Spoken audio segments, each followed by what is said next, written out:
afternoon, everyone, and welcome to our session on for inter-religious harmony and world peace. Self-knowing is sine qua non. For the next 90 minutes, our plan is this. Dr. Sankara Bhagavadpada, who I'll introduce in a moment, will go over our intention as a panel to discuss with you today the lifetime works of J. Krishnamurti, his teachings on self-knowing, and how they can lead and provide a channel for us to come to unity and interreligious harmony.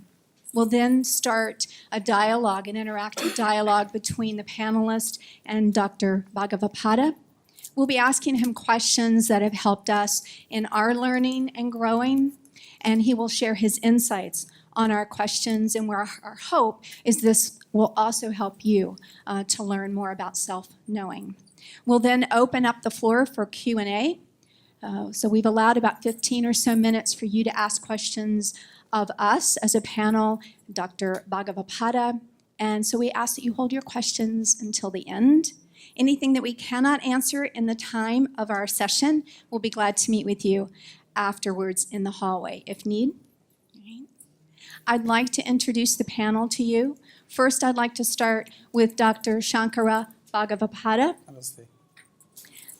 Dr. Bhagavadpada is from India. He is a spiritual master and a Vedic astrologer. To my left is Madhu Sai Deevanapalli. Namaste. Madhu Sai is from Kamloops, here in Canada. Madhu Sai is an electrical engineer. He is a life coach, a yoga therapist, and a former monk. To Dr. Bhagavadpada's left is Giel. Dawn is from the US. She is a yoga teacher. She is also a business consultant, a financial analyst, and a seeker, like all of us on the panel. Next to her is Lakshmi Kumar. Lakshmi is a software architect and a technical consultant and a spiritual seeker, like I mentioned before. I am LaMor Silas. I am also from the US. I am a yoga therapist, meditation facilitator, retired IT executive, and a seeker. I'll turn the session over now to Dr. Sankara Bhagavadpada. Namaste to all the seekers and all the learned leaders gathered here on the 125th anniversary of the Parliament of the World's Religions. I'm speaking on behalf of all the panelists. And in this brief introduction, I will endeavor to record our appreciation and deep gratitude to the leaders of the Parliament of the World's Religions, notably to Dr. Robert P. Sellers, the chair, and to Reverend Dr. Larry Greenfield, the executive director, especially because of the extraordinary courage they have shown in standing up to and addressing the timeless and impossible problems of humanity since the dawn of history. Problems which have been exacerbated in modern times because of rapid globalization. Notwithstanding some religious diversity among the panelists, some of us are coming from the Hindu Amanaska yoga tradition and some others from the American Christian tradition, what is common to all of us is a dispassionate devotion to the lifetime teachings of the illustrious master, Sri J. Krishnamurti, teachings which are centered on the nascent and virgin process of inward flowering through self-knowing. What is common is also created a common ground between all of us, in that all of us are, have an overriding concern for the divisive and destructive course of human civilization the world over. The theme of the panel discussion for interreligious harmony and world peace, self-knowing is sine qua non, may sound a little enigmatic in the beginning, but as the panel discussion unfolds, you will see that the many significances which are hidden in the theme, they come rolling out. Now, the panelists have 4 intentions which I now wish to spell out. The first intention of the panelists is to place before Parliament and all the leaders and seekers gathered here that the etiology, the root malaise of all the social, political and religious maladies we see in the macrocosm of our society, that root malaise does not lie in the macrocosm itself, but is deeply concealed and hidden in the microcosm of society, namely in the individual, in particular in the human self. Now, such an etiology calls for a dramatic shift of attention from the glaringly visible macrocosm of society to the very subtle and imperceptible microcosm of society, which is the individual consciousness and the deeply nestled self therein. The second intention of the panelists is to draw the attention of Parliament and all the leaders to the rather disturbing fact that the human self has an unfortunate default setting in that it has got a divisive mentality and a sense of separation in thought and feeling to such an extent that the self often becomes anarchic and develops a proneness to evil.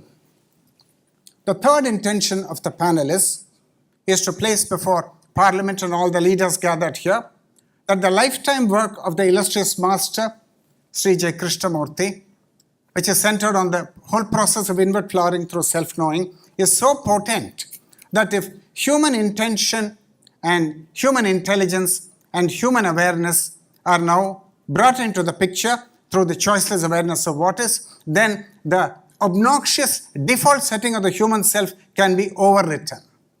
And we see that without being able to address the root malaise in the microcosm of society, namely in the human individual, we will not be able to provide any durable solutions to the immense problems of humanity since the dawn of history. Now, the fourth intention of the panelists is to draw the attention of Parliament and all the leaders gathered here to the fact that the lifetime teachings of the Master represent a paradigm shift in the religious sphere. Now, such a paradigm shift has not happened for thousands of years in the religious sphere, and this paradigm shift is to be understood in likeness to the paradigm shift we witnessed in the life and work of Mahatma Gandhi through ahimsa and satyagraha. A paradigm shift because that process of ahimsa and satyagraha never took place in the history of mankind previously. It is also akin to the paradigm shift between from classical mechanics to quantum mechanics and from Newtonian mechanics to the theory of relativity. And if we look around in the world, we see that all over the world, in most of the religions and most of the times, religious leaders and religious institutions have an insularity, have an insensitivity, have unwillingness to address the new challenges which are seen in the macrocosm of society as well as in the microcosm of society. There is an apathy, there is an indifference, there is an unwillingness, there is a torpitude in religious institutions and among religious leaders. In view of that, we appeal to a small portion of the creative minority in the social pyramid, in the religious pyramid, and in the political pyramid to give room to the whole new process of inward flowering through self-knowing, so that if they consider this their moral responsibility and their prerogative to seed and to intentionally seed and to promulgate the paradigm shift, then it is possible that we will change the course of human history. We have not been able to change the course of human history. It is divisive, it's obnoxious, it's ugly. And our suggestion is that there are still a small number of people among the creative minority in the apex of the religious pyramid, the social pyramid, and the political pyramid, a small number of masters who are still not corrupted and masters who have not succumbed to the current of decay in the macrocosm of our society. Now, as panelists, we know that as we articulate these four intentions and we present before you the various nuances of the theme of the panel discussion, we know that what we do at best here will be to ingenuously plant seeds in the hearts and minds of a few noble seekers, and that we are well aware that humanity may have to wait 20 or 30 generations before we are fortunate to witness the fruition of the tree of humanity's religious maturity, which may happen this time through the lifetime work of the self-abnegating world teacher J. Krishnamurti. Ladies and gentlemen, I thank you for your patience and for your understanding and request you to kindly follow the panel discussion. Namaste. So thank you so much for giving this introduction about the theme. My first question is about the first intention that you were talking about, that the social malaise in the society lies in the human self. So the first thing I want to get your opinion is, what is this human self you are talking about? This human self is ourselves, not as a body, but as a darting energy in consciousness, an energy which is moving, an energy which comes into existence every time we are challenged, and we take an adversarial position in relationship between the self and the other, whether it is in the family, whether it is a relationship between two friends, or even you see that in the relationship between two political leaders and heads of state, you see that the self has got a divisive mentality and a sense of separation. Okay. Now, this energy is a darting energy, like an arrow, it shoots up. It takes the form of jealousy, it takes the form of hatred, it takes the form of resistance and being stubborn and unwilling to see the viewpoint of the other person with whom you are in relationship. Now, this is who we are at one level, because the self is a superficial inner essence in the human consciousness. Yes. And this is very different from the core essence in human consciousness, which is our real root nature, but we're not going into that now. Yes. So the consciousness that we are talking about is basically, we can say, it is there in the form of thought, it is there in the form of feeling, it's there in every emotion, it is there every time. That is the human self you're mentioning. That is the human self, but what is more significant is, while the human self may be functioning in an untroublesome way in many situations, suddenly it becomes self-conceited, suddenly it develops an anarchic tendency, a rebellious posture, and leading to violence and hatred and so on. So we have to watch that. How is this human self really formed? See, this human self has come with the body.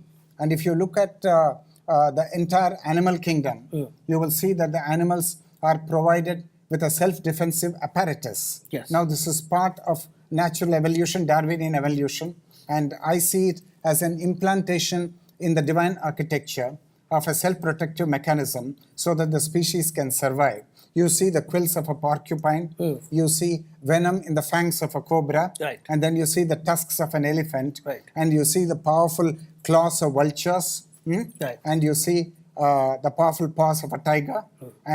But man does not have such powerful organs in the body, which is quite vulnerable, and it cannot even face up to the wild actions of the animals. So the divine has implanted another mechanism which can be considered to be a software mechanism, which is a self-defensive mechanism, and that is the self. Now, when it functions within limits, it's not troublesome, but invariably it trespasses the limits and it becomes a very dangerous energy.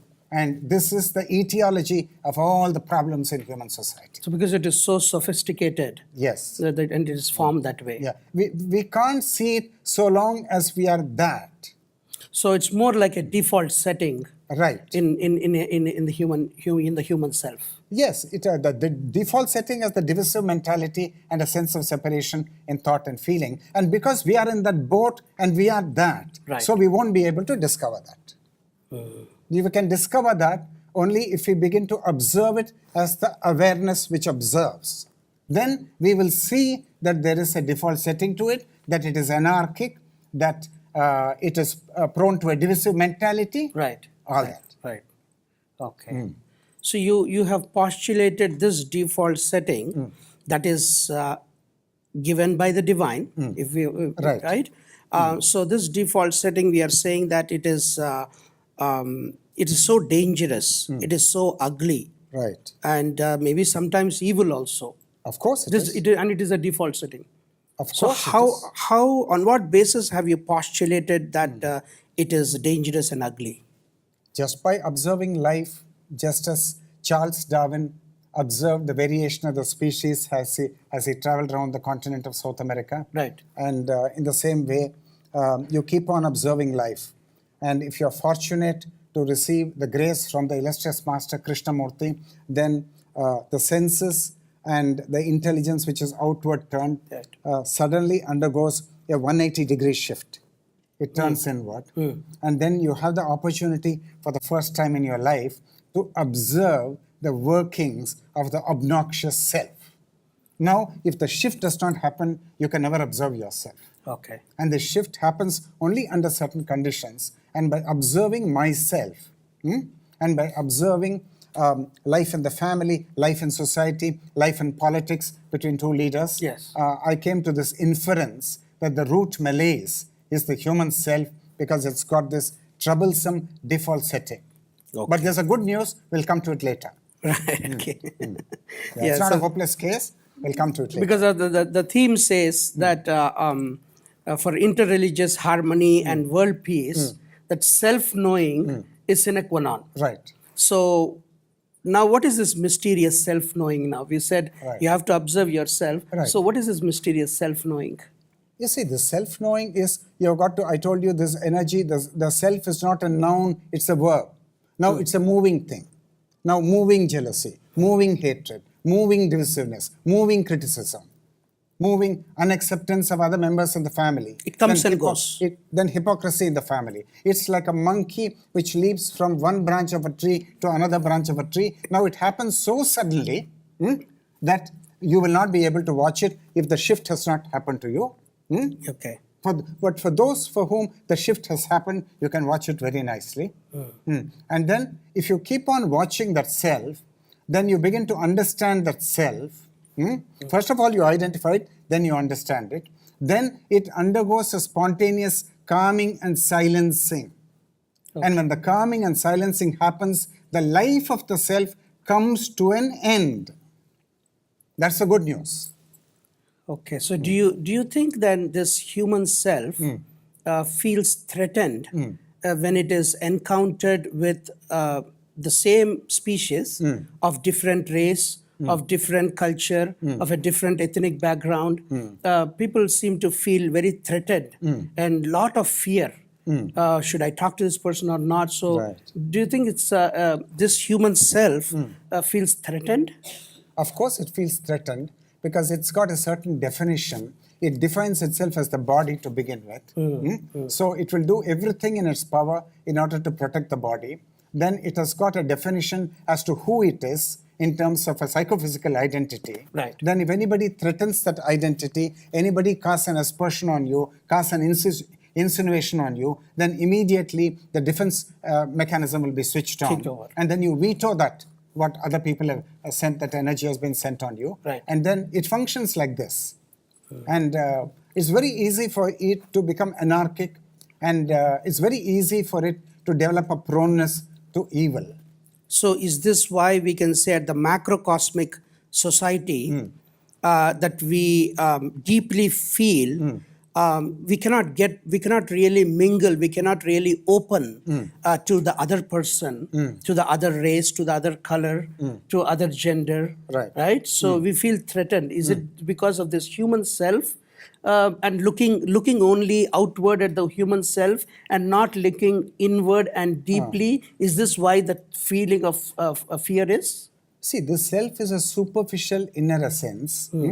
Now it is driven by sensory perceptions and various beliefs and convictions. It's driven. That's the petrol. And that's the energy which gives the life of the self and makes it move and makes it dart forward. Okay. Now, when the life of the self has come to an end and your identity has shifted from the superficial inner essence to the core inner essence, which the Hindus call the Atma, Right. which is our divine center, and which Christians call the Christ consciousness, then you are no more driven by sensory impressions. You have nothing to do with your beliefs and convictions because they are not feeder channels to the life of the self. Then you function from that divine center, and then to perceive the unity of life is the easiest thing for you. It's the easiest thing, but it's not a belief. Right, right. So because today the world, the way we are living in a world where people are always looking outward for a solution.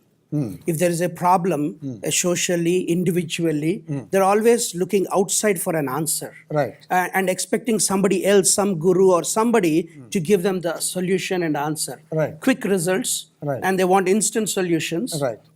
So we live in this kind of world where you're talking about Master J. Krishnamurti has spent almost 7 decades, a lifelong journey into this self-knowing. Right. You have spent through Amanaska Yoga, where self-knowing is a very important component, Right. and you have spent your lifetime doing that work. So whereas we have this world, people looking for instant answers and quick solutions, so how can we bridge this gap between looking inward, because now you're saying that don't look outward if there's a problem, if there's a crisis, stop looking outward and turn inward and start looking inward. And then what are we seeing? The dangerous and that ugly self. Right. And start looking at that ugly self and keep going deeper. Right. So, but that is something that is takes time. So how do we bridge this gap? See, you have been brainwashed and you have been put under a wrong belief system whereby you think you're going to get instant solutions. Nothing of that kind. It's just a lovely illusion in which you're living. And the religions and various spiritual organizations and spiritual masters may have fed you on this because they have a self-interest in this as well. Right, right. And you've got to crack through this illusion. And when will you do this? Now you will do this under certain conditions. Right. And we'll go into it later on. And because this is the default setting, this is a superficial inner essence. Right. And it is possible to overwrite on the default setting, Right. which happens under certain conditions. Right. And then you're free of the disease once and for all. It's gone forever. So There's no more self for you. no more self. No more self, no. Because the global ethic, which is basically the it recognizes Right. this social malaise that is happening in the macrocosm society, Right. and they are really seeking and they are looking for a very durable solution. Absolutely. So your etiology, the root cause of all that social malaise, you're saying is the human self. Of course. And one must stop looking outward and begin to start looking inward and keep going deeper inside into that. Right. So is it That is right. so remediable? Is it so immutable that it can be resolved by just looking inward? Of course. That is the whole point. You see, you look at millions of people all over the world. Now, they are on a traditional, conventional path in mainstream society, Right. or in slightly subsidiary streams, where they have not been shown other options and other avenues of inward flowering. Now, because they have not been shown other options and other avenues, and it is too hard to come upon this paradigm shift, Right. because the masters, it has come through the master, Yes. and such a paradigm shift rarely happens for humanity. Right. And so we need to get this message across to the suffering people, Yes. because they should know that there is an alternative and it is possible to end the suffering once and for all.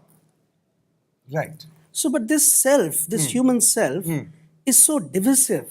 It's so separative. It is. So, how can one really get into the place of real freedom and joy by just looking inward? You see, freedom and joy will come when you keep walking in the boulevard of self-knowing and you go long enough. Long enough. You go long enough, yes. Because initially the self looks very horrible, very dangerous, Yes. and very divisive. Right, it is. But as you go along, Long enough. and you're saying that it can be the understood. paradoxical news, which none of us can digest, is the scoundrel of the self, he becomes the divine saint. You're not going to believe this? Huh? Adi Shankara discovered this. He said, Jivo Brahmaiva Naparaha. The Jiva only is Brahman. Yes, you are the divine. Tattvamasi. Yeah, you are that. Right. But under what conditions is this true? This is true under conditions of perfect purification of the self. The self has to be purified. And the purification happens by watching, without criticism, without condemnation, without judgment, without wanting to get rid of it, without ideals. Okay. Then you're getting here. Then you're coming to the end of the boulevard. So you can't hang on to anything. No, you can't. You have to be serious. So, in other words, what religions talk about is basically before you even discover God or divine or whatever, one needs to actually discover oneself. Of course. Otherwise, there is no other way. Of course. Because only through that discovery, Of course. so first looking at that ugly self and the dangerous self, Right. and going deep into that boulevard, and then reaching to that place. Towards the Yes. divine. Now, they will never tell you how to deal with the monster which you are. Right. Right. Right.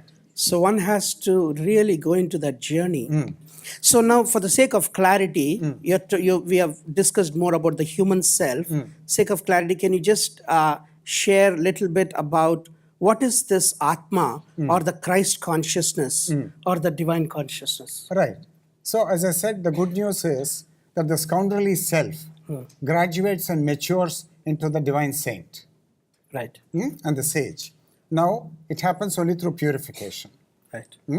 So, now as you keep on watching and watching, go to the end of the boulevard of self-knowing, then what happens is the self is initially kicking and rebelling, anarchic, Yes. and unwilling to have, it's more like a wild beast actually. Creates a lot of conflict. Right. Tremendous amount of conflict. Conflict. Because it does not know how to deal with any problem in life. That is the self. But it gives, It will create all the problems, Yes. but it cannot solve any problem. and it will tell, I also have a solution for it. Right? Right? So now, when you go to the end of the boulevard Yes. of self-knowing, Yes. then you will find that happens because of the calming and silencing of the self. Then imperceptibly, your identity will shift from the obnoxious and ugly self to the divine center, the Atma, the Christ consciousness. It will shift so imperceptibly that you won't even know that you have become innocent. Because the Atmic center is nothing but innocence. So what one has to, first of all, move from moving outward, they have to move inward. Right. Then it's not enough if you just turn inward. Right. You have to go through the boulevard. Right. And that is also not enough. You have to go to the end Right. to really connect with that Atma, the Christ consciousness. Right. If you see the Yoga Sutras, for example, Yes, sir. they say that the goal of yoga, which is Kaivalya, will easily happen depending on the passion and the intensity of the seeker. Now, if you're casual, if you're lukewarm, then you'll be a non-starter. Right. Right? Now, if your whole world has collapsed and it has turned upside down, then you jolly well become serious, right? That is part of, yes. That's part of the process. Yeah. Then you become serious, you apply yourself, you devote yourself, you develop the dedication, and then it's going to happen. But there's nobody to show you how this happens. So you will continue in the mainstream society, half alive, half dead. Because the self also gives pleasure. So, and pain is a concomitant of pleasure. So, but you don't know what to do with pain. You're running after pleasure all the time. So you live in that conflict of pleasure and pain, and you die like that. So talking about this whole journey of self-knowing in women, Don would like to discuss some more things. Don, if you could discuss on. Thank you, Madhu Sai. In human history, in all countries, all religions, for centuries upon centuries, women have been suffering indignities, inequality, and lack of freedom from male dominance. Right. It's even down to a skewed perception or interpretation of the Word of God. So are women held to be spiritually inferior beings in comparison to men? Is that the question? Yes. You see, that is not an explicitly spelt out thing in mainstream society. But what is expected of women is obedience to men, because they don't want to have trouble, because they have a self. And if you want to have equal freedom, equal to what men have, then the self of the man becomes insecure. So the insecure self clamps authority on you, puts you in a box, and says you are inferior, and you've got to conform, you've got to be obedient, and you've got to do all these things. That is how the gender bias has developed. It is, the etiology is the same. It goes back to the self of man. And the self of man, all through history, you see the strong oppressing the weak. Not just man oppressing woman. The strong people oppressing the weak people, the strong nation oppressing the weak nation. It's a very pathetic story of humankind. So why has there been this disparity between men and women in religion? Strictly speaking, it should not be. But as I said, even religion is controlled by the males of the species, and they want power, they want authority, they do not want dissent, and they do not want you to suggest something. They know everything. So the self is anarchic. The self is conceited. And the self is always drunk on power. That's why it's dangerous. And the global ethic is very, very clear. They say that the self has got a proneness to evil. They are not trying to put the whole thing under a carpet. And they are saying something extraordinarily beautiful, the global ethic. They are saying earth cannot be changed for the better without the consciousness of man transforming. It's a signal verdict. So they know that the microcosm is not such an insignificant thing, that really the trouble lies there, but they don't know how to go about it. Right. Okay? And they are sitting in the watchtower, and they're looking for what people are talking in these conferences, and they want to learn. And they're very, very intelligent people. They are the leaders of the parliament of the world's religion. They are the creative minority in the religious sphere. They are at the apex of the religious pyramid. From the watchtower, they are watching. They know that everything which is happening in the religions is distasteful, and this is not a thing in the religions which can be accepted by the Atmic center in man. No. So there's been recent legislation and purported women's rights, really globally, when you think about it. And it still seems that women are being disrespected, not equally paid, disregarded. And I ask, is there a difference in these new worldly opportunities and the way we need to look at things? I mean, you know this as a professional. You are a professional and you have worked in church organizations and you're a financial consultant. You know that even if we make legislations and we provide outer empowerment for women, they have all the privileges and they have all the advantages which the males of the species may have in a certain office environment. Now, there will be very, very subtle discrimination, very, very subtle domination, and you know that you suffer. So while outer empowerment has come to pass, the inner empowerment is not addressed at all, much less resolved. Because there's a whole lot of suffering here, whole lot of suffering. There's suffering in the family, suffering in society, suffering in all religious institutions. And in fact, there are many, many sessions at the Parliament of World's Religions 125th anniversary, where there is one panel discussion where 5 women rabbi are talking about their plight, because they're rabbis and they're custodians of the Jewish religion, and they go by the book and they know that the gender bias is there. So people are talking, we're very much aware of this, and the problem is not resolved, it's there from the dawn of history.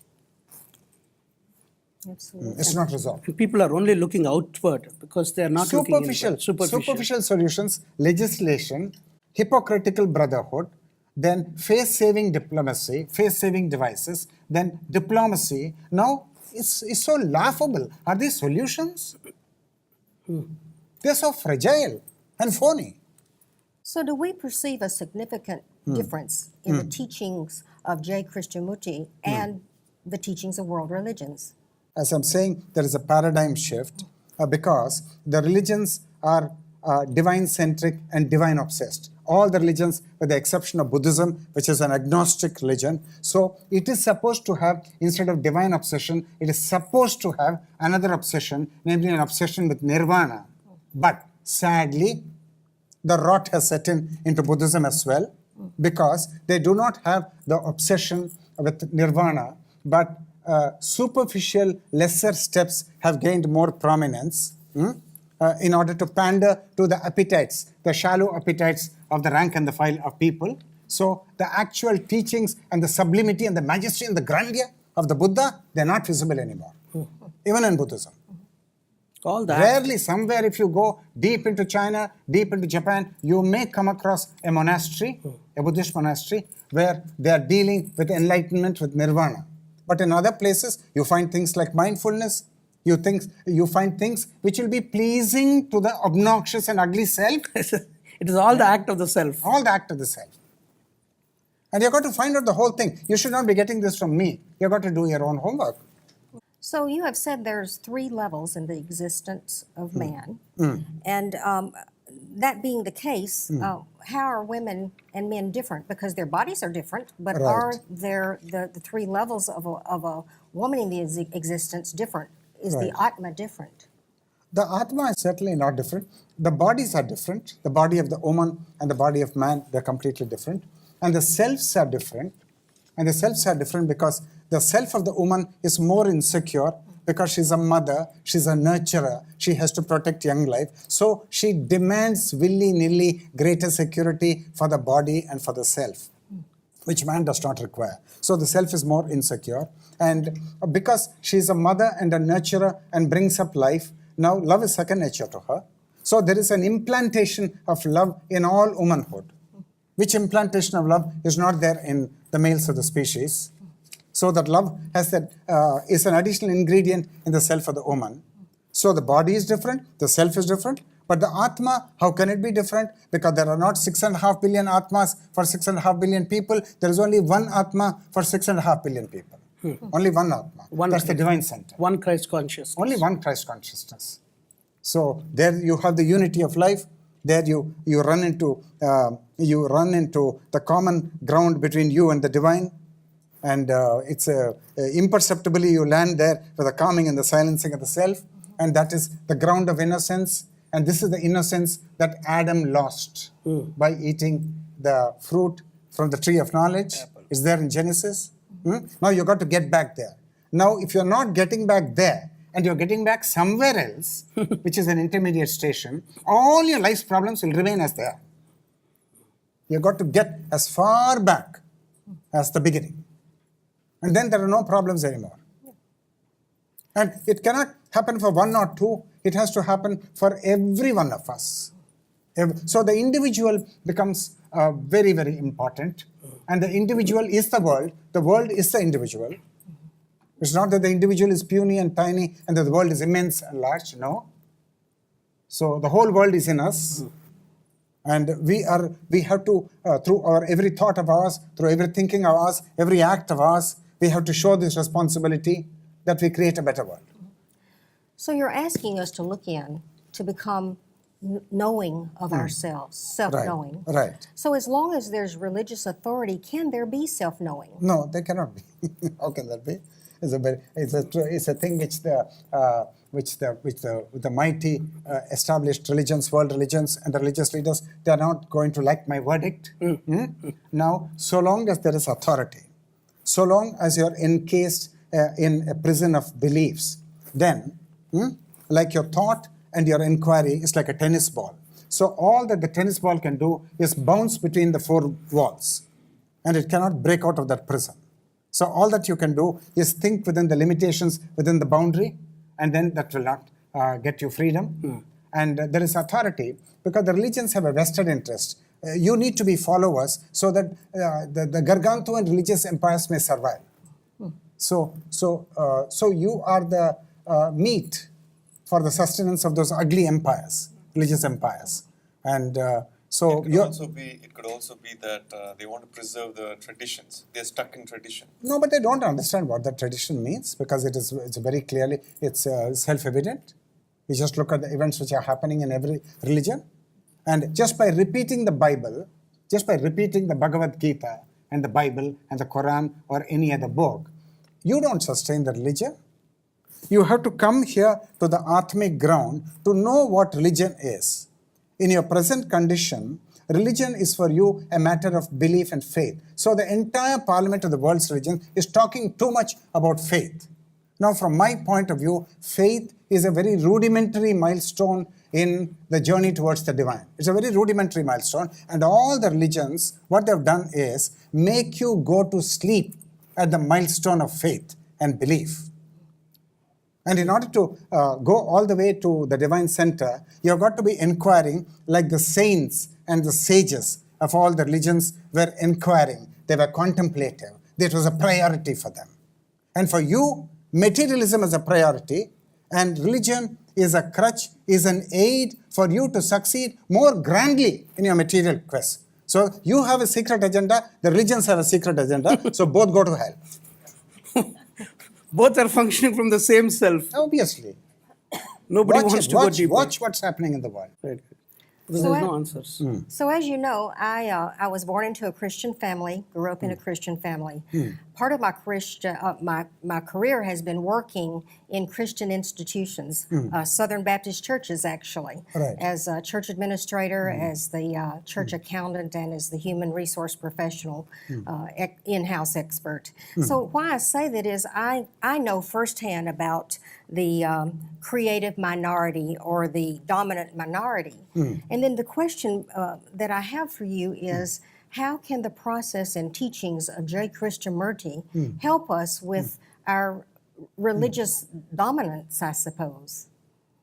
You see, you've got to, in order to become self-knowing, you've got to overthrow religious authority. Now, so long as there is a religious authority, you will be a very shallow follower, and you're already asleep, and you are actually a pilgrim, like Canterbury's Tales, you're a pilgrim going towards the divine, and you've gone to sleep at the milestone of belief and faith. Now, this is very advantageous for religious institutions. And some of them may know that you're sleeping, and even if they know that you're sleeping, they won't wake you up, because if you wake you up, you will walk away from the religion. Because then you become a light unto yourself. Right. Right. So you don't look for the light outside yourself.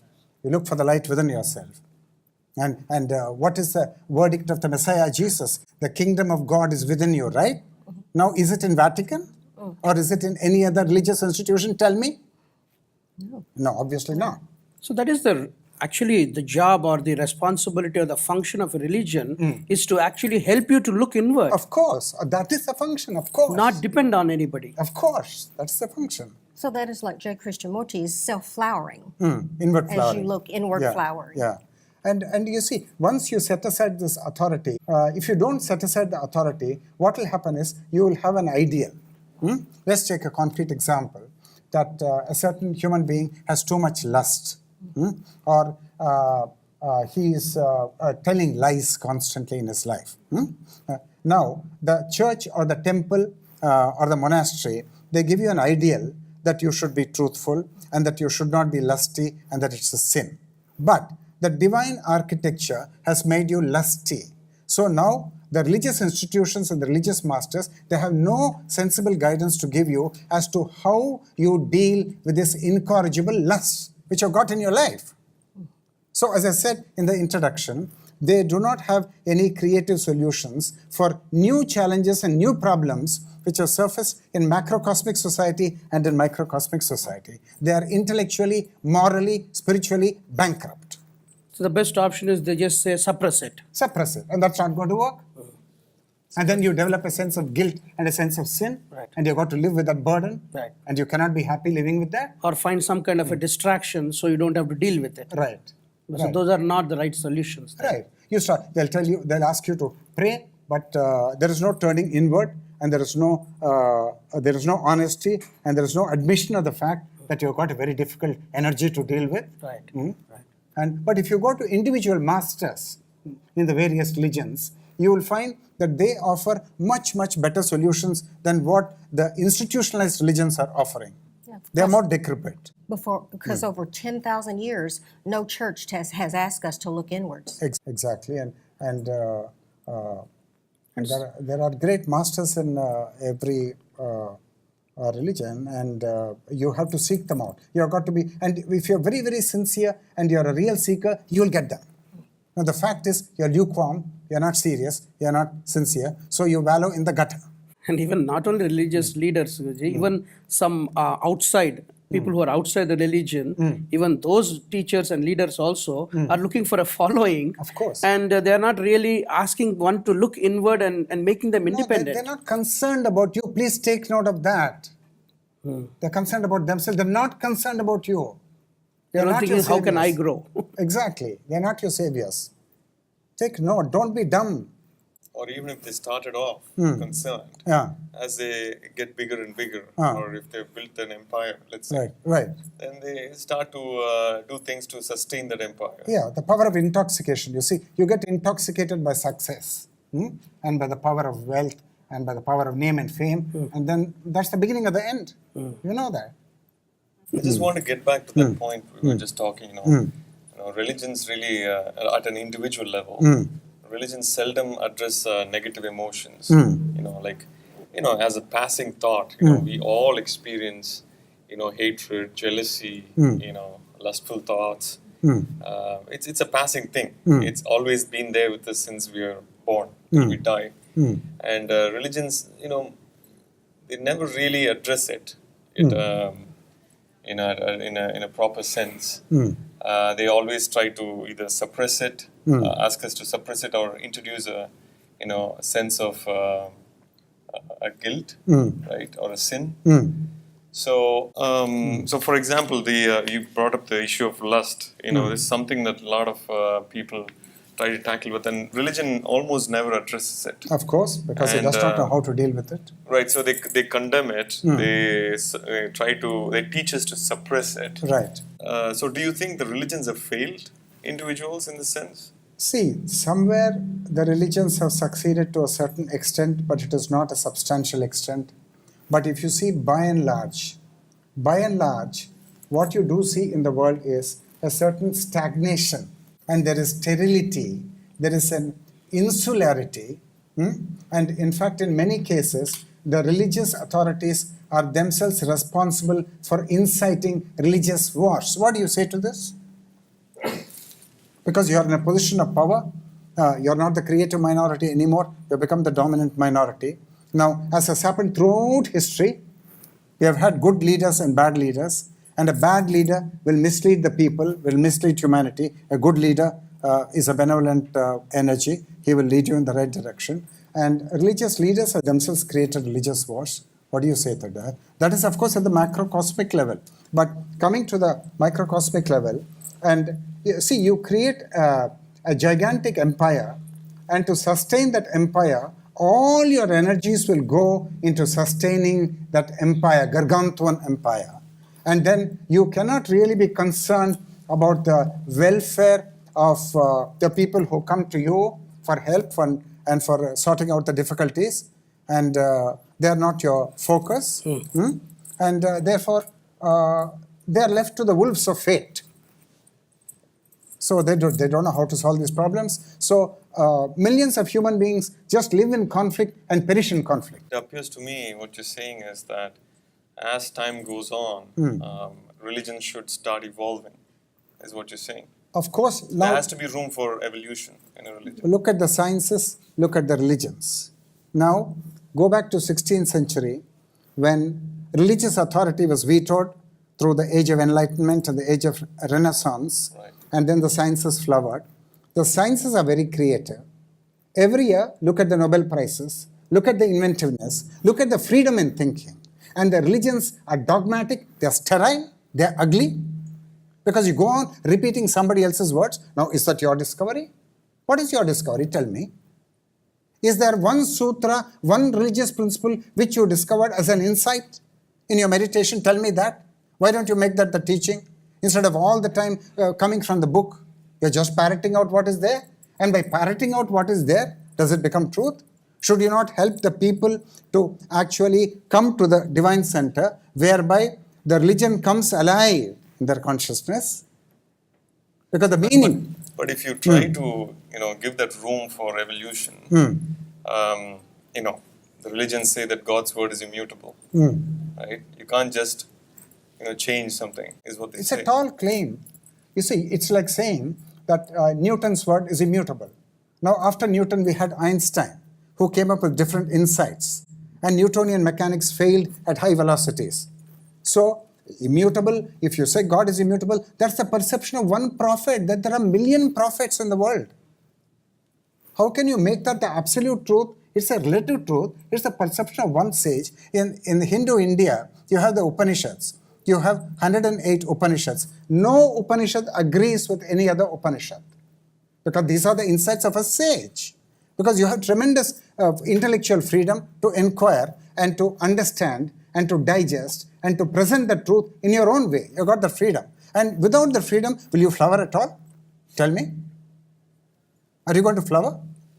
No, obviously not.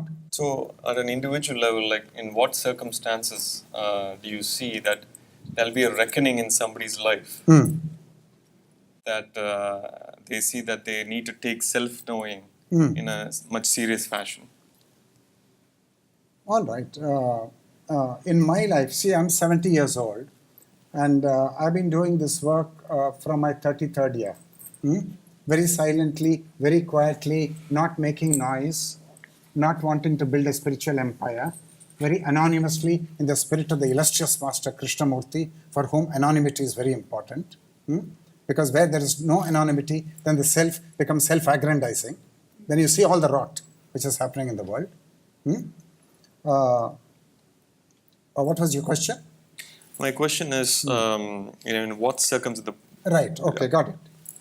Now you see, I have seen that there are a very minuscule number of human beings who by divine architecture are seekers and yogis, and they get into the pursuit of the divine, the pursuit of the righteous life, the pursuit of truth, and they give up everything. They give up their wealth, they give up their education, they give up their family life, give their married life, and go in search of the divine. Now you know from the life of the sages and the saints that they are in that category. Now for them, there is a portal, they can enter into the kingdom of self-knowing, and there will be the dawn of self-knowing. Now there is a second portal for those people who have had visitation of misfortunes, where your whole world turns upside down, and all the things which you amassed and which were a sheet anchor for you, the whole thing is taken away from you.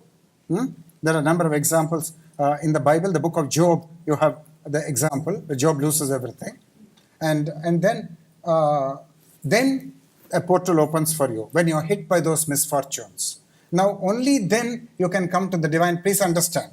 Otherwise your coming to the divine is shallow, is superficial, is very regrettable. Selfish. Is selfish. Okay, because it's just by a belief, just by a faith. Now what for do you have that faith? What for do you have that belief? Or fear.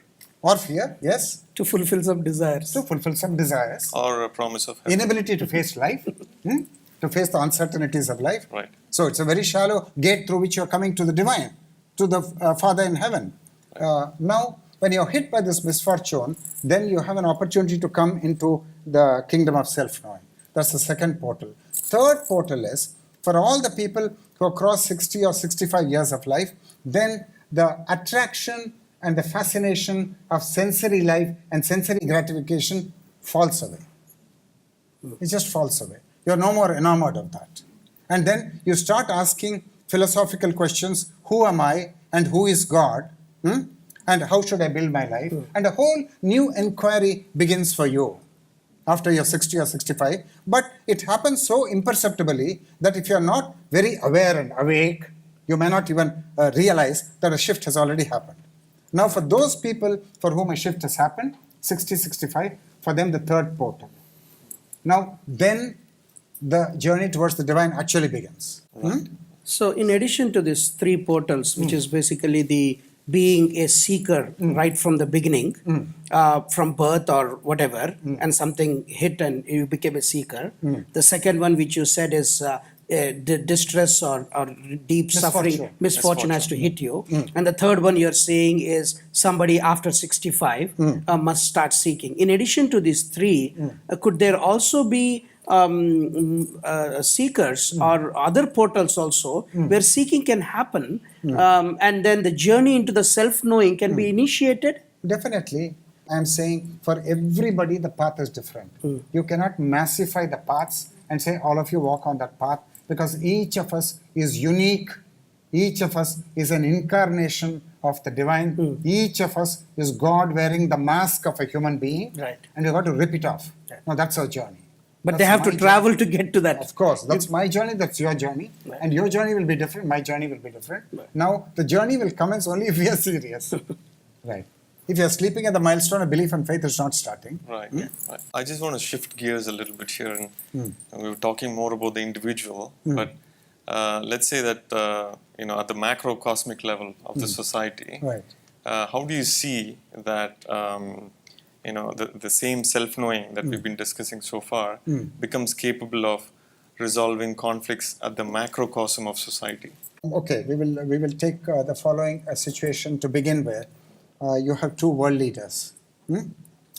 Let's say President of America and President of Russia, or the head of state of China, something like that. Now they're meeting in an international summit, G7 summit or something like that. They're meeting, and they have a business to transact. It's a very serious matter because they represent the life and consciousness of billions of people on this side and on this side. Now listen carefully. Now either the self of President A can dialogue with the self of President B, and don't forget that the self is obnoxious, and the self is jinxed. Yes. Don't forget that. Yes. Or the divine center in President A dialogues with the divine center in President B, and the two divine centers are not two centers but only one center. It's all one. Right. Is God in both. Now, if they have come home to the divine center and they're rooted in the Christ consciousness or in the Atmic country, then what they will do as presidents and heads of state will only be welfare not only for their nation but for the whole world. Otherwise, there will be glorified, sanctified, self-centered thinking, each president working for the selfishness of his country. Right? So it's not just at the individual level, but it has repercussions All the way up to the apex of the political pyramid. Right. Right. So the same thing can be happen even in the social pyramid, Of and course. even in the religious pyramid. Of course. Okay. Of course. Because when I am working and I am helping, I help people at the microcosmic level, You and I are individuals, doing it at the the individual microcosm. level. Right. So when these religious leaders are interacting, Right. and it will be coming from the pyramid, from the Right. top down, Absolutely. Absolutely. and the energy will be falling that way. Right. So creativity can form, and creative answers can come out from that. Yeah, but you see in history, any number of tyrants in history, the tyrants of history, they have taken humanity in a completely negative direction. You see so many examples of tyrants in history. So these leaders can either take you in a benevolent way or they can take you in a malevolent way. And they have such immense power because everybody has to fall in line and has to follow. So if they're not self-knowing, then it's a misfortune for the world. So for the sake of the audience here, maybe we should talk about the creative minority. I think you mentioned that earlier on. What it means. What it means is you look at the solar system. Let's take the solar system. The sun is at the center, and all the planets and the asteroid belt, they are in orbital motion around the center. And similarly, in human society, if you think of human society as a pyramidal structure, then there are creative leaders at the top, the heads of state. If you take politics, then the president of a country, the prime minister of a country. Now he takes important decisions. He's the sun. And the other people, the movement of life in others is around that. Now, the creative minority in every society, in every age, have always given direction to humanity. But in times of disintegration, the creative minority degenerates and it becomes dominant minority, which means they get disconnected from the Atmic center. They get disconnected from the Atmic center, from the Christ consciousness, Yes. and they come back to the life of the senses. This is what happens in times of trouble for any society. And then they become bad leaders. They lose their charisma, and the people will be disobedient. They won't follow them. They will be dissenting, and then they become the dominant minority. Then they control the masses through force and through manipulation and through threats and so on. And an unfortunate thing happens. I'd like to bring up the topic of inclusion pertaining to shifting gears here again. Go on. Pertaining to Native Americans and the First Nations people of Canada. And although at the superficial level, the government, we've come quite far. The government has passed quite a bit of legislations. But there's always that feeling of victimhood and aggressor, right? So the victims, not being able to forget the past, and the aggressors don't want to revisit the past. They don't want to talk about it. Now, in the light of self-knowing, what is the modus operandi for the emancipation of both the victim and the aggressor? See, this is a very long, drawn-out process because we have created a lot of negative karma. It's happened all through history. The strong people oppressing the weak people, and the etiology goes back to the human self.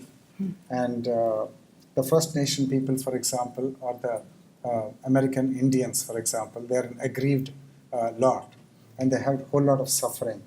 And they don't know how to deal with that suffering because the way has not been suggested to them. And they don't know, actually they are in the darkness. So what they do is they take refuge in their religious tradition and in the religious practices. Now, when you take refuge in your ancient traditions, ancient practices, that will certainly give you some amount of solace, but it does not eradicate the disease of sorrow. It's more important to eradicate the disease of sorrow, like the complete eradication of cancer. And that's a more arduous task, and that has to be addressed.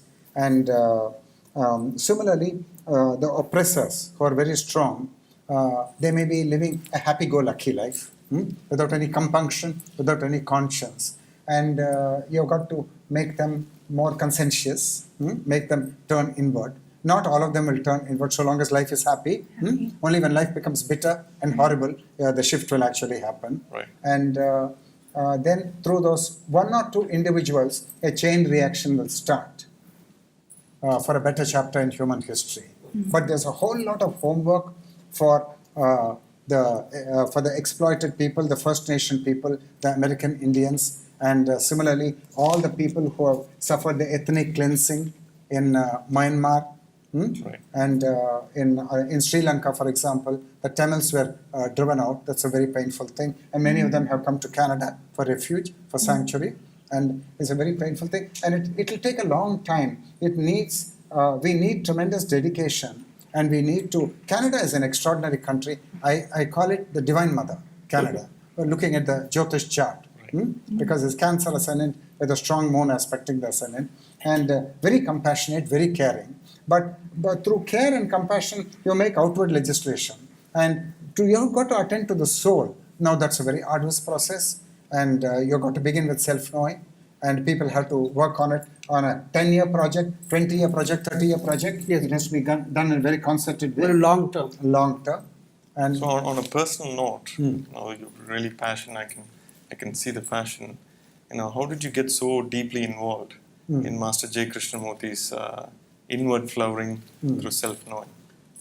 You see, I happen to have a direct contact with the master from my very young age, from the age of 5, because my mother studied in one of the Krishnamurti schools. She knew the master from the age of 6. And the master, Sri Bhagavan, initiated me very profoundly into the waters of self-knowing. and I was 21 at that time.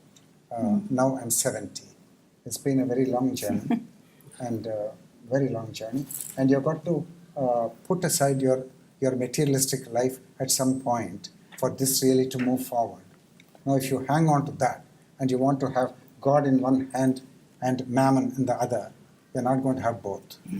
Very long journey it is. Right. So, And I want to inspire everybody to go on that long journey. and it'll be very interesting also, the journey. Of course, Very interesting. that's where the life stuff is. Yes. Right? Otherwise, it's a monotonous existence, no creativity. And, Talking more on the religious side and discussing on that, LaMor wants to discuss more from that perspective. Like Don, my upbringing has been in the Christian faith. right. So a lot of my questions are Right. coming from that perspective. Okay. So with all of the various religions and all of our either individual efforts or collective efforts towards unity, we still have not eradicated division in the world between religions and societies and peoples, colors, races, religions, and even sexes. So I know that you said earlier that for self-knowing to occur, we have to be serious and tend to it daily. We also need, for unity, for us to be serious about the removal of labels of I am Christian, I am Muslim, I am Hindu. So how can the teachings of Sri J. Krishnamurti and the process of inner flowering through self-knowing help us to set those labels aside and to begin to look at each other as ourself? Okay. Now, first of all, you're talking of division. Yeah. And you're saying that religions are not helpful in eradicating division. Now, I want to say something which can be more hurtful, and we have to say it because all of us have signed the global ethic. It says that you should not speak lies, Yeah. right? Yes. But we should not hurt anybody by speaking. So we are going to speak our truth very politely and kindly. Now, the religions actually create the division.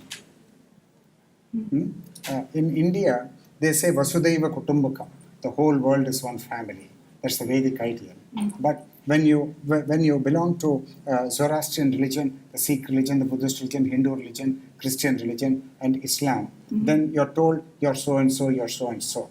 Now, these are superficial definitions, and you have not discovered your religion. That's my thesis. Now, to discover your religion, you've got to go beyond belief and faith. Now, you're at the milestone of belief and faith, and you're not become a Christian contemplative like Bernadette Roberts, right? Yes. You know her life, right? Yes. Now, you've got to become like Teresa of Avila and John of the Cross, like that. You've got to get into that quest. And as you come to the divine center, through the whole process of self-knowing, you come to the divine center, then you find that your real definition is that you are the divine center. You are defined by the Christ consciousness, by the Atma. And where you run into common ground, you and the divine, you run into common ground, and you strictly cannot draw a line saying this side is human existence, that side is divine existence. You can't do that. That's why in the Upanishads they have Tattvamasi, you are that. Now, you've got to not make this into a belief, but you've got to discover the whole thing. And it's a very long process. Yes. And when you come all the way, go all the way through the boulevard of self-knowing and come to the Christ consciousness or the Atmic center, then you will find that your religion becomes immediately and spectacularly revealed to you. Not only your religion, all religions become revealed to you very easily just by reading a book. Then immediately you're in sync with those masters, those prophets, those saints, those sages, because you've done your homework. Now, without doing your homework, the religion is a feather in your cap. It's a definition of yourself. It is how the self defines itself, and so and so. Now, in that is implicit the division between you and a person who belongs to some other religion. In that is the seed of evil. Right. Yes. Now, you've got to be so serious, you've got to be so perceiving, and you've got to be tremendously honest with you to make all these discoveries. And you can make them when you get deep enough into the boulevard of self-knowing. And then you will understand your religion inside out. Right? You will understand religion inside out, but you will not belabor the point that I am a Christian, I am a Muslim, I am a Hindu. That becomes that does not become your definition. Okay? Then you see everybody as an incarnation of the divine. Okay? Whatever their appearance may be, whatever their culture may be, whatever their language may be, whatever their lifestyle may be, they are incarnations of the divine. And it will be a discovery which you will make. And it is after you make this discovery that brotherhood becomes a self-evident truth and not an ideal. Prior to that, brotherhood becomes a fragile ideal which can be broken like a glass falling down and breaking any moment. Slightest insinuation given to you will take your cudgels. You see this happening in the world. All the time. Watch closely. You see it happening. Day in and day out in the press it is there. So, according to me, humanity is in the kindergarten of the spiritual life.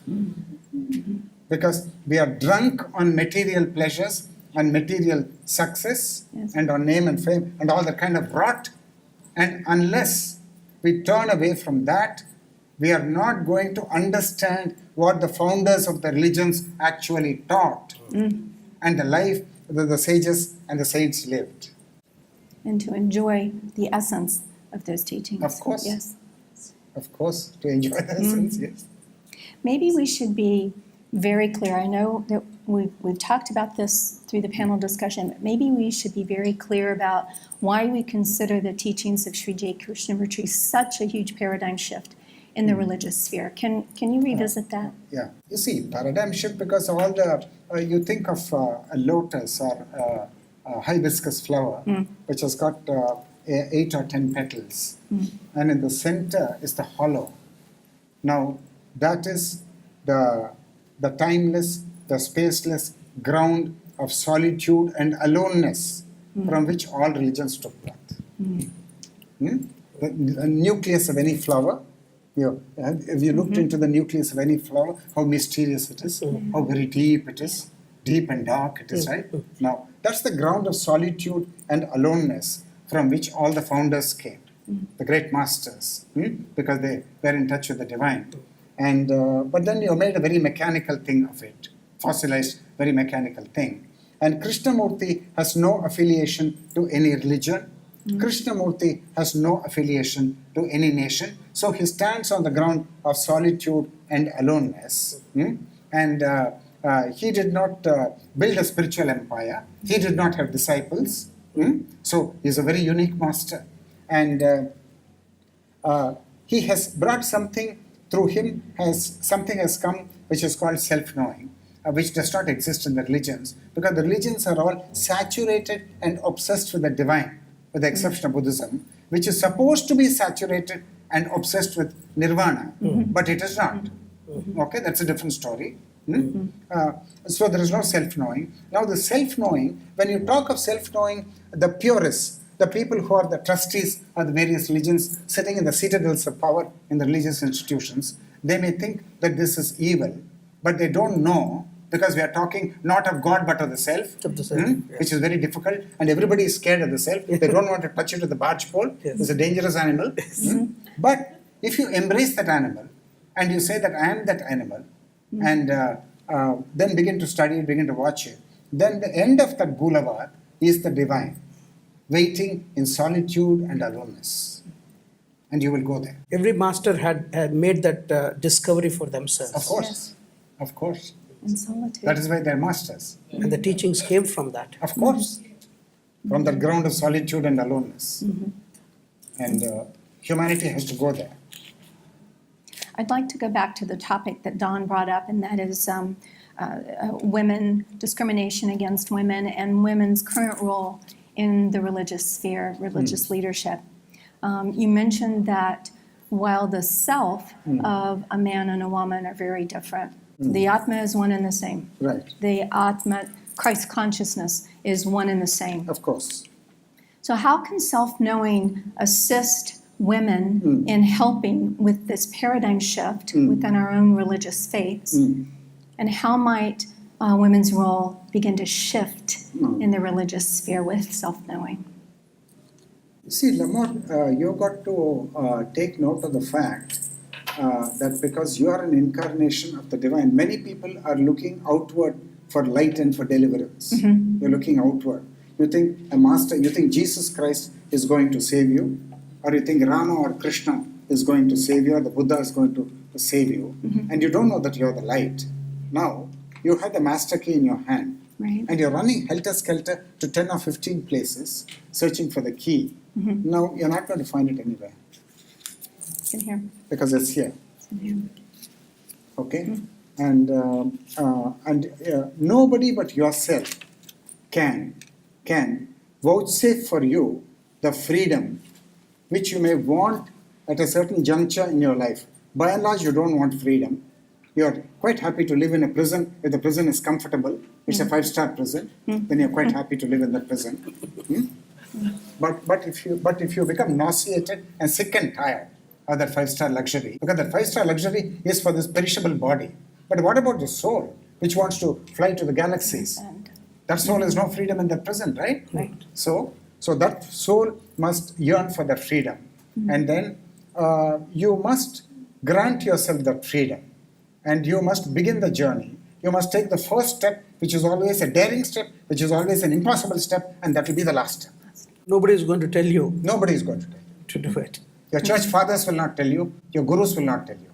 And once you take that step, it's a daring step without any security, without any guarantee. It's a step into the unknown. And you've got to take that step. And lucky is the man who can take that step. That's the most difficult step. Most difficult thing. Because it's like jumping off from a precipice into the abyss of no time and no space. thank you. That's the I asked this next question for those in the audience who may be very familiar with the Buddhist approach to mindfulness and how its focus is on the removal of sorrow. And J. Krishnamurti's teachings on self-knowing is more of a focus on awakening to sorrow. So can you speak for a moment about, from a day-to-day perspective, how the two are different and how self-knowing is, how it plays out in our decisions, our interactions with one another? You see, right now, in our day-to-day life, if you see, the self is by and large, does not have energy because it is in conflict. It does not have intelligence. All the energy is consumed in consumed dealing in with the conflict. conflict. Enormous amount of energy is lost in conflict. So, because it's lost in conflict, you are not creative. You are not fearless. You don't have courage. You don't have initiative and you don't have intelligence. You are not doing novel and dangerous things. So Krishnamurti said, live dangerously. To live dangerously means you should not have the self, right? Because the self is always looking for security. Yes. And as I told you, the Buddha's aim was to take humanity in the direction of nirvana. That's the direction given by the Buddha. But Buddhism has got obsessed with lower goals.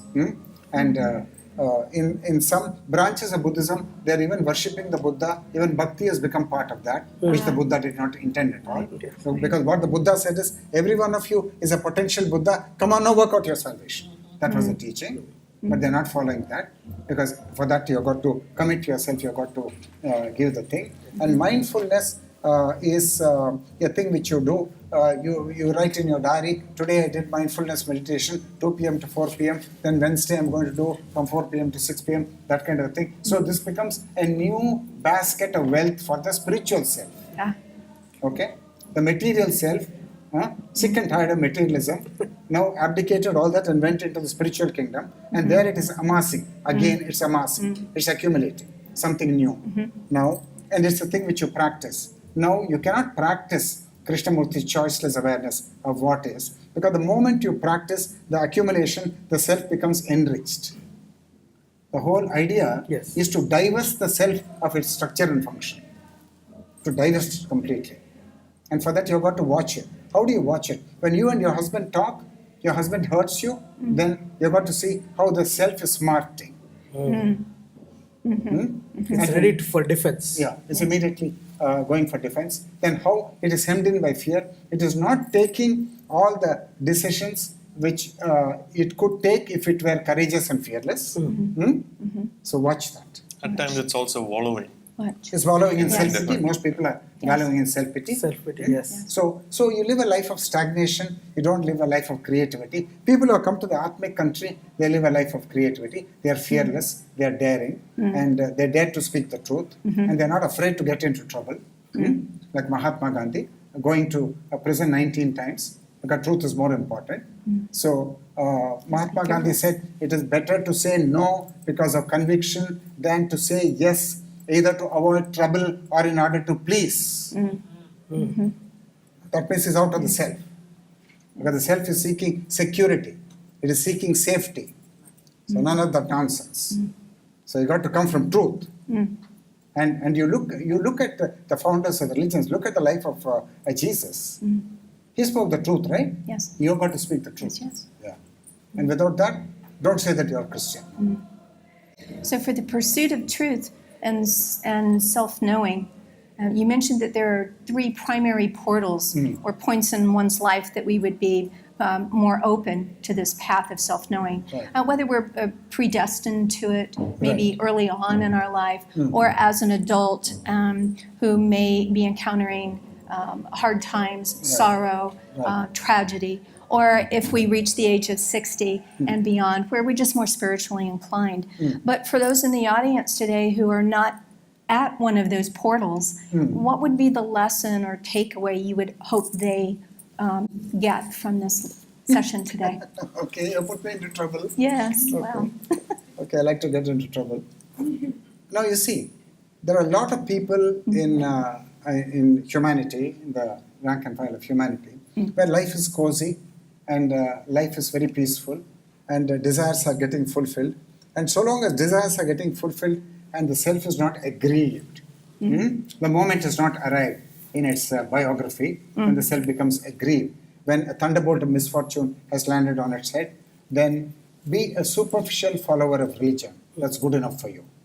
That is, go to religion because you've got fear, because you've got desires, and pick up from religion whatever you can pick up in that materialistic condition of yours. That's good enough for you. Now a time will come when all that you have will be taken away from you. That's inevitable. That's the nature of life. Life is uncertainty.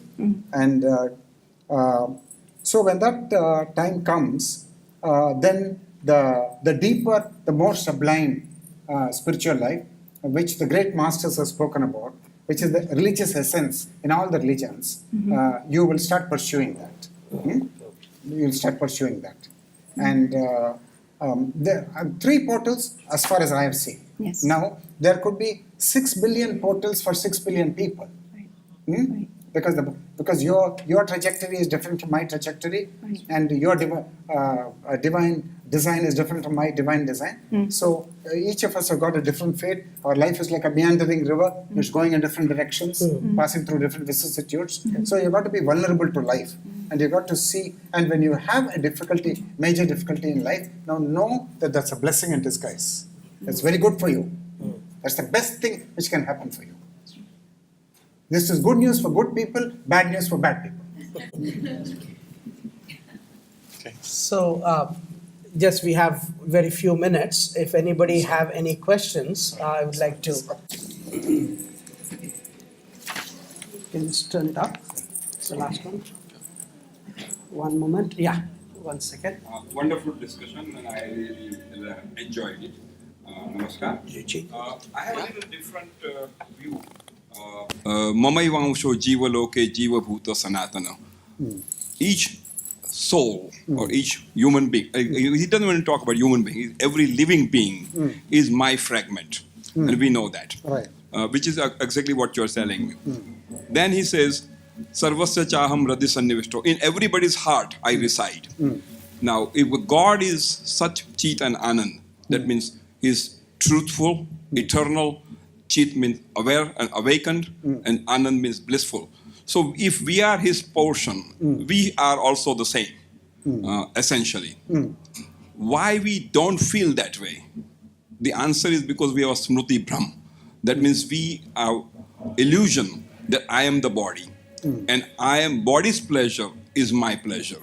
And we are identifying and fascinated with body and sensual pleasures of the body.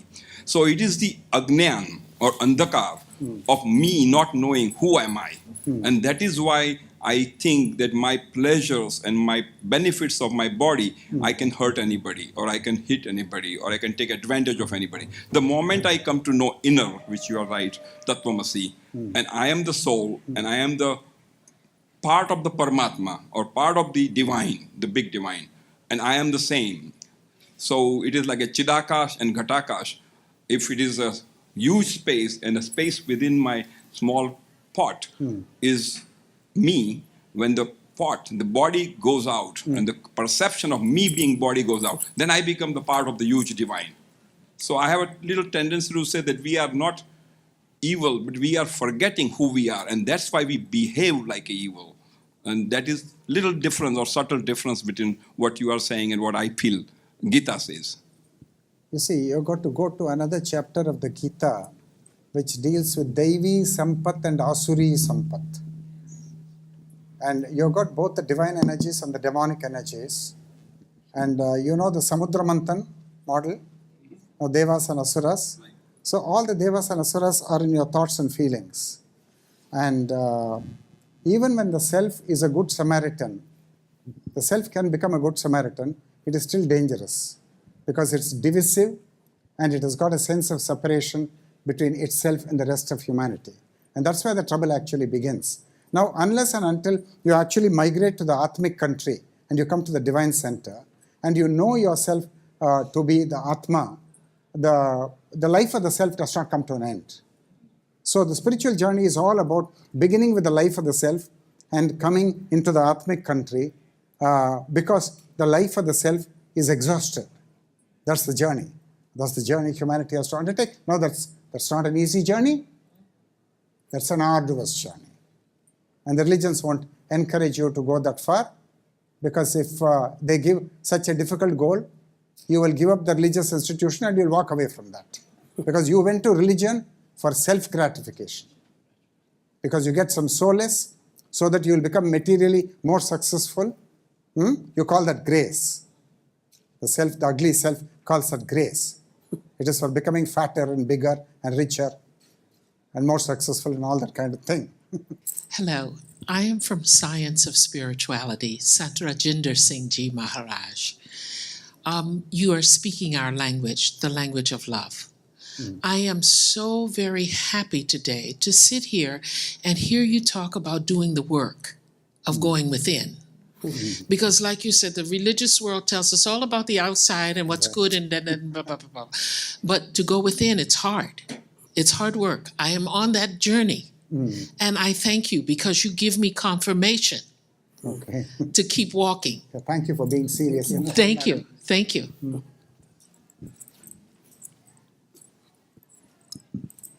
Namaste, I am Satya Kalra from Path to Anandam. And you mentioned that there is only one way, whether you give up and go on the God side, or if you keep both word and the God in both hands, then it's difficult to do it or it's not possible to do it. You have to drop one at some time in your life and move on with the godly things. Is that correct? I understood that? No, ma'am, it's more like this. You see, all religions, whether it's Hinduism or whether it's Christianity, it exists in two tiers. There is a superficial tier which panders to the life of the self, which pampers the self, gives the self solace, then addresses its fears, addresses its desires, and tries to remove its insecurities in the material life. Now, there is a deeper, sublime tier of religions which deal only with salvation. They deal with moksha. Now, mainstream religion by and large does not, the sublime aspect of religion is not visible except in the lives of Hindu sages and Christian saints. In their lives, it is spectacularly evident, but in mainstream religion as such, it's not, because only the superficial layer is by and large glaringly visible. Now, most people in Artha and Kama, they say that they are devotees of this God, devotees of that Guru. Now, what that means is your material life is continuing to have important priority, and your spiritual life is by the way. It is nominal. It's by the way. It's nominal. And you're very proud of it, which is itself a damn disgrace. Sorry to put it so bluntly. Now, you've got to know that this is not what religions are intended for. Religions are intended to take you back home to the divine. And that's an arduous journey. And it never even tells you that the journey is important. It never even rings a bell for you to telling you, come on, hurry up, come on, double up, come on, hurry up. Get there. So because they want you for their survival. Very sad truth. Because I was a little bit got confused because Lord Krishna in Bhagavad Gita tells Arjuna that your salvation is by following your dharma, and right now your dharma is to protect the society. Okay? So you have to do all that, whatever is necessary to do it, to protect the society. So living in this world is also our dharma, whether we are at home. And at home, I think Grasta ashram is the biggest, toughest ashram, the way I look at it, is you might not consider that, but I'm just saying, but I'm saying it's that is the living in a family life and still thinking about salvation, going through all the difficulties times. And what my biggest message from Bhagavad Gita is, wherever you are, you don't have to leave any place, but find your dharma, do the best of the best, whatever you are doing, with love and compassion, with proper wisdom, for the benefit of the society. That is your karma yoga.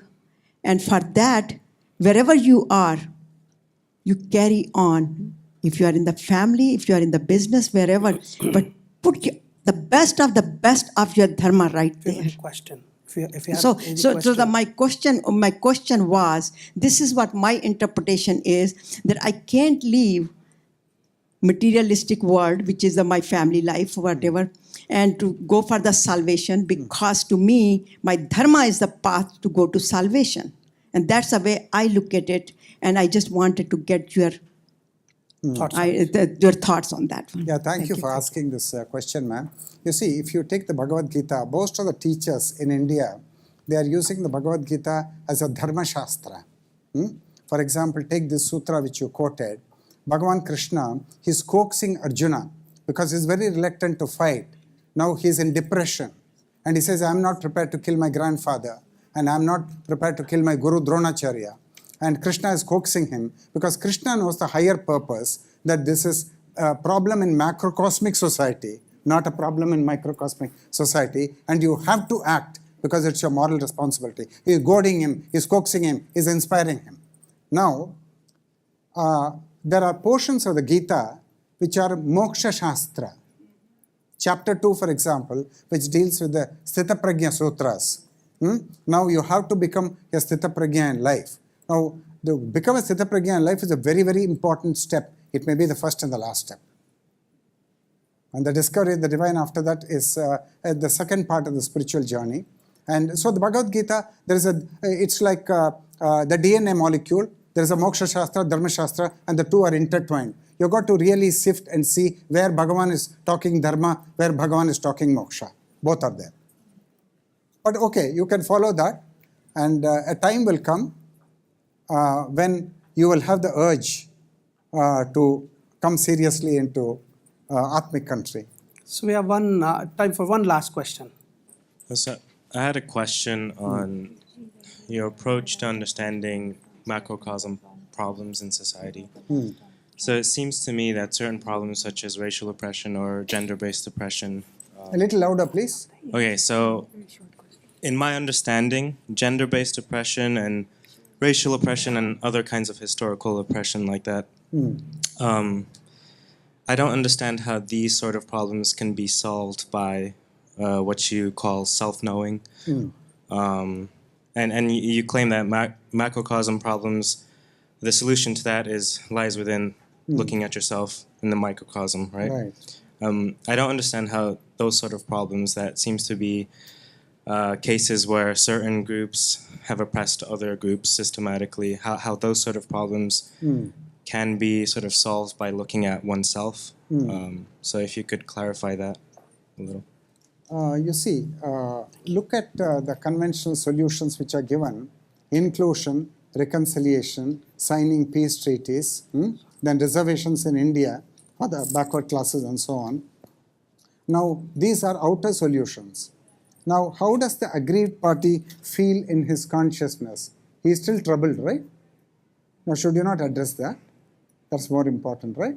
The suffering in the soul. And what is the use of saying that I will give you 500 acres that you can set up your community there, and actually you never do anything concrete to make them prosperous. You never really care for them, really love them, really inspire them, because it's a nominal thing you're doing because it's politically respectable, socially respectable, so that you can appease that community and you can get some votes in the next elections. This kind of a damn nonsense is going on. And you have got to shout and you have got to say that this is nonsense and this is no solution. And it's going on throughout history. And without the individual changing, the macrocosm is not going to change. Without you and me changing, you and me. Now, we think in our present state of ignorance that you and me, we are completely insignificant ants. Now, that's our perception. No, that's not true. So, you and me, we could be the gods who can change the world.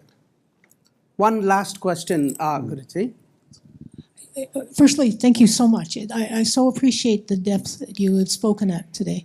I just had wanting to know whether or not when you use the term self, would it be reasonable for me to assume that that's comparable to the Western concept of ego? Right. That is right, ma'am. It does not refer to the self, the Paramatman of the Upanishads. That is Atma or Paramatma. That is the big self. Christ consciousness. So we are already on about time. So thank you all so much for coming and participating.